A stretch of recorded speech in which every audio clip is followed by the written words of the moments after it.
നമസ്കാരം. നാളെ ഏപ്രിൽ 7 നാളത്തെ ദിവസത്തിന് ഒരു പ്രാധാന്യമുണ്ട്.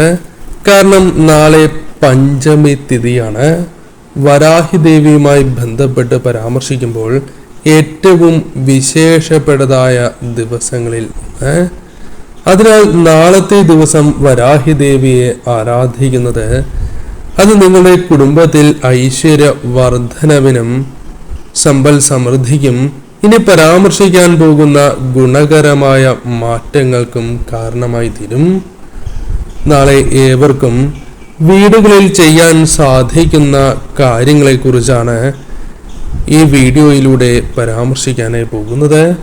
ഏവരും ഒരു നിമിഷം നിങ്ങൾ വിശ്വസിക്കുന്ന ശക്തിയുടെ നാമമോ വരാഹി ദേവിയുടെ വിശേഷപ്പെട്ട നാമമായ ഓം വജ്രഘോഷം എന്നോ കമന്റായി രേഖപ്പെടുത്തി ഏവരും വന്ദിക്കൂ. ആദ്യം പഞ്ചമി തിഥിയുമായി ബന്ധപ്പെട്ട കാര്യങ്ങൾ പരാമർശിക്കാം. പഞ്ചമി തിഥി ആരാധനയ്ക്ക് വരാഹി ആരാധനയുമായി ബന്ധപ്പെട്ട് നോക്കുമ്പോൾ ഏറ്റവും വിശേഷപ്പെട്ട ഒരു ദിവസം അല്ലെങ്കിൽ ഉത്തമമായ ഒരു ദിവസമായി തന്നെ പരാമർശിക്കാം. പഞ്ചമി തിഥി എല്ലാ മാസത്തിലെയും ശുക്ലപക്ഷ പഞ്ചമിയാണ്, അഥവാ വരാഹി പഞ്ചമിയായി നാം ഏവരും ആരാധിക്കുന്നത്. ഏപ്രിൽ 7 ചൊവ്വാഴ്ചയായ നാളെയാണ് മീനമാസത്തിലെ കൃഷ്ണപക്ഷ പഞ്ചമി എന്ന് വിശേഷമുണ്ട്. അതിനാൽ തന്നെ ഇന്നേ ദിവസത്തിന് വളരെയധികം പ്രാധാന്യമുണ്ട്. കാരണം ശത്രുദോഷങ്ങൾ ജീവിതത്തിൽ നിന്നും അകലുവാനും ആഗ്രഹ സാഫല്യമുണ്ട് എങ്കിൽ അല്ലെങ്കിൽ ആഗ്രഹങ്ങൾ സാഫല്യപ്പെടണം, ആഗ്രഹ സാഫല്യത്തിലേക്ക് നയിക്കണം എന്ന് ആഗ്രഹിക്കുന്നവർക്ക് ഏറ്റവും ഉത്തമമായ ഒരു ദിവസം കൂടിയാണ്. ധനപരമായ പ്രയാസങ്ങൾ, സാമ്പത്തികപരമായ പ്രയാസങ്ങൾ മാറാനും പ്രാർത്ഥന അത് നിങ്ങളുടെ ജീവിതത്തിൽ ഗുണകരമായി ഭവിക്കുവാനും പെട്ടെന്ന് വരാഹി പ്രീതി വന്നു ചേരുവാനും അത്യുത്തമമായ ഒരു ദിവസം കൂടിയാണ് നാളെ. നാളത്തെ ദിവസം നിങ്ങൾ രാത്രിക്ക് കൂടുതൽ പ്രാധാന്യം നൽകണം. രാത്രി എന്ന് പറയുമ്പോൾ പ്രത്യേകിച്ചും 8 മണി മുതലുള്ള സമയം, 7 മണി മുതൽ തന്നെ നിങ്ങൾക്കെടുക്കാം. എന്നാൽ 8 മണി മുതലുള്ള സമയം കൂടുതൽ ഉത്തമമാണ്. ഈ 8 മണി മുതലുള്ള സമയത്ത് നിങ്ങൾക്ക് നെയ്വിളക്ക് തെളിയിക്കാവുന്നതാണ്. നെയ്വിളക്ക് തെളിയിച്ച് പ്രാർത്ഥിക്കാം. തീർച്ചയായും അത് 5 തിരിയിട്ട നെയ്വിളക്കാണ് എങ്കിൽ ഏറ്റവും വിശേഷം. വരാഹി അമ്മയ്ക്ക് പ്രിയപ്പെട്ട ചില പ്രസാദങ്ങളുണ്ട്. അതിൽ ഒന്നാണ് ശർക്കര പായസം. വളരെ ശുദ്ധിയോടെ തന്നെ, മനഃശുദ്ധിയോടെയും ശരീരശുദ്ധിയോടെയും നിങ്ങൾ ശർക്കര പായസം അമ്മയ്ക്ക് വേണ്ടി തയ്യാറാക്കണം. വിളക്ക് തെളിയിക്കുമ്പോൾ അമ്മയ്ക്ക് സമർപ്പിക്കാം. അതോടൊപ്പം മധുരക്കിഴങ്ങ് അമ്മയ്ക്ക് വിശേഷപ്പെട്ടതാണ്, മരച്ചീനി വിശേഷപ്പെട്ടതാണ് എന്ന് പറയാം.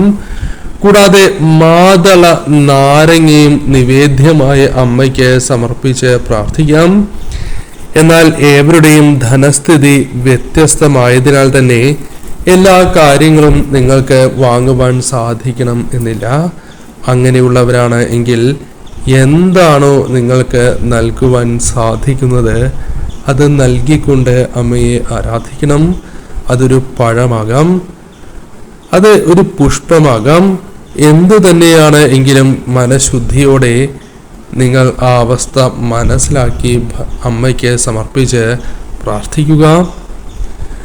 സപ്തമാതാക്കളിൽ 5ാമത്തെ ദേവിയായ വരാഹി ദേവിയെ ഭജിക്കുവാൻ ഏറ്റവും വിശേഷപ്പെട്ടതായ ദിവസം തന്നെയാണ് പഞ്ചമി. നിങ്ങൾ ശ്രദ്ധിക്കേണ്ടതായ കാര്യം, അല്ലെങ്കിൽ പലർക്കും ഉണ്ടാകുന്ന ഒരു ആശങ്ക, കഠിനമായ വ്രതം ദേവിയെ ആരാധിക്കുമ്പോൾ ഇന്നേ ദിവസം വേണമോ എന്നാണ്. എന്നാൽ കഠിനമായ വ്രതം ആവശ്യമില്ല, നിഷ്ഠകൾ ഒന്നും വേണ്ടതില്ല. കൂടാതെ അമ്മയെ ഇന്നേ ദിവസം പ്രീതിപ്പെടുത്തുവാൻ ശരിയായ ഭക്തിയാണ് നിങ്ങൾക്ക് അനിവാര്യമായിട്ടുള്ളത്. അത് നിങ്ങൾക്ക് സാധിക്കും. അതിനാൽ ഇന്നേ ദിവസം രാത്രി ഈ ഒരു കാര്യം തീർച്ചയായും നിങ്ങൾ ചെയ്യണം. നിങ്ങളുടെ ജീവിതത്തിൽ ദാരിദ്ര്യ ദുഃഖമുണ്ട് എങ്കിൽ ആ ദാരിദ്ര്യ ദുഃഖം അകറ്റുവാനും അല്ലെങ്കിൽ 5 വിധത്തിലുള്ള ദുരിതപൂർണമായ അവസ്ഥകൾ, ദാരിദ്ര്യം, ദുഃഖം, അത്തരത്തിൽ 5 വിധത്തിലുള്ള ദുഃഖങ്ങളെ ഇല്ലായ്മ ചെയ്യുവാൻ സാധിക്കുന്ന ദേവി കൂടിയാണ് വരാഹി ദേവി. അതിനാൽ കൂടിയാണ് ദേവി പഞ്ചമിയായത്. ഐശ്വര്യം, വിജയം, ധനപരം അല്ലെങ്കിൽ സാമ്പത്തികപരമായ ഉയർച്ച എന്നിവയുടെ മൂർത്തരൂപം തന്നെയായ വരാഹി ദേവിയെ ഇന്നേ ദിവസം നിങ്ങൾ ആരാധിക്കുന്നത് അതിവിശേഷം തന്നെയാണ്. പഞ്ചമി തിഥികളാണ് ഇന്നേ ദിവസം. അതായത് പഞ്ചമി തിഥികളിൽ ദേവിയെ ഒന്ന് ആരാധിച്ചാൽ പോലും, മനസ്സിൽ ദേവിയുടെ ഒരു നാമം പൂർണ്ണമായ ഭക്തിയോടെ ജപിച്ചാൽ പോലും, ഉച്ചരിച്ചാൽ പോലും ഭയം, ദുഃഖം, ദാരിദ്ര്യം എന്നിവ നിങ്ങളുടെ ജീവിതത്തിൽ നിന്നും അകന്നുകൊണ്ടേയിരിക്കും. അവയ്ക്ക് നിങ്ങളെ ബാധിക്കുവാൻ സാധിക്കില്ല. ഒരു കവചമായി അമ്മ പ്രവർത്തിക്കും എന്നതാണ് വാസ്തവം. അതിനാൽ തീർച്ചയായും നിങ്ങൾക്ക് ചെയ്യുവാൻ സാധിക്കുന്ന ഒരു കാര്യം, ശരിയായ ഭക്തിയോടെ അമ്മയെ ഇന്നേ ദിവസം ആരാധിക്കുക എന്നുള്ളതാണ്. നിങ്ങൾക്കത് സാധിക്കുന്ന ഒരു കാര്യവുമാണ്. അതിനാൽ 8 മണി മുതലുള്ള അങ്ങോട്ടുള്ള സമയം, നിങ്ങൾ ഒരുപക്ഷെ രാത്രി 10 മണി സമയത്താകാം നിങ്ങളുടെ തിരക്കെല്ലാം കഴിഞ്ഞ് വീട്ടിലെത്തുക. ഇന്നത്തെ ജീവിത സാഹചര്യം അപ്രകാരമായിരിക്കാം. അതിനാൽ നിങ്ങൾ എപ്പോഴാണോ വീടുകളിൽ എത്തുന്നത്, ആ സമയം ഇന്നേ ദിവസം രാത്രി തീർച്ചയായും ദേവി ആരാധനയ്ക്ക് മാറ്റിവെക്കുന്നത് ഏറ്റവും ശുഭകരം തന്നെയാണ്. ദേവിക്ക് നിവേദ്യമായി സമർപ്പിച്ച വസ്തുക്കൾ നിങ്ങൾ കുടുംബാംഗങ്ങൾ അതിനുശേഷം സേവിക്കുകയാണ് എങ്കിൽ അത് നിങ്ങൾക്ക് കൂടുതൽ ഗുണകരമായി ഭവിക്കാവുന്ന ഒരു കാര്യമാണ്. അതിനാൽ തീർച്ചയായും ആ ഒരു കാര്യത്തിനും നിങ്ങൾ വളരെയധികം പ്രാധാന്യം നൽകണം. ഇന്നേ ദിവസം ഈ കാര്യങ്ങൾ സേവിക്കുന്നത് പോലും നിങ്ങൾക്ക് പോസിറ്റീവായ ഊർജ വർധനവിന് സഹായകരമായി തീരും. ഇന്നേ ദിവസം നിങ്ങൾക്ക് അറിയാവുന്ന ദേവിയുടെ മന്ത്രങ്ങൾ ജപിക്കാം.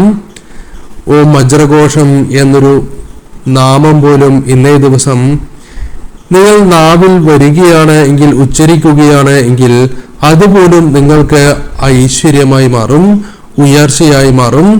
അതിനാൽ തീർച്ചയായും ഇന്നേ ദിവസം പരമാവധി വരാഹി നാമങ്ങൾ നിങ്ങൾ രാത്രി സമയം ജപം നടത്തുവാൻ ശ്രദ്ധിക്കണം.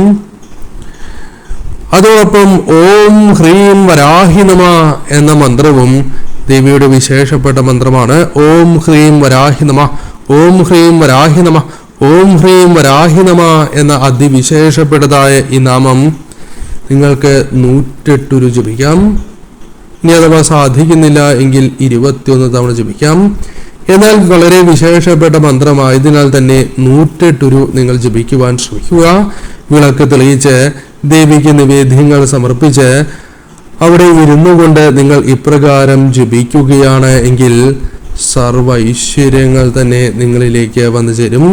മേൽ പരാമർശിച്ചിട്ടുള്ളതായ ഗുണാനുഭവങ്ങൾ, ഗുണഫലങ്ങൾ നിങ്ങളുടെ ജീവിതത്തിലേക്ക് വന്ന് ചേരുക തന്നെ ചെയ്യും. അതിനാൽ തീർച്ചയായും ഈ ഒരു കാര്യത്തിന് നിങ്ങൾ പ്രാധാന്യം നൽകണം.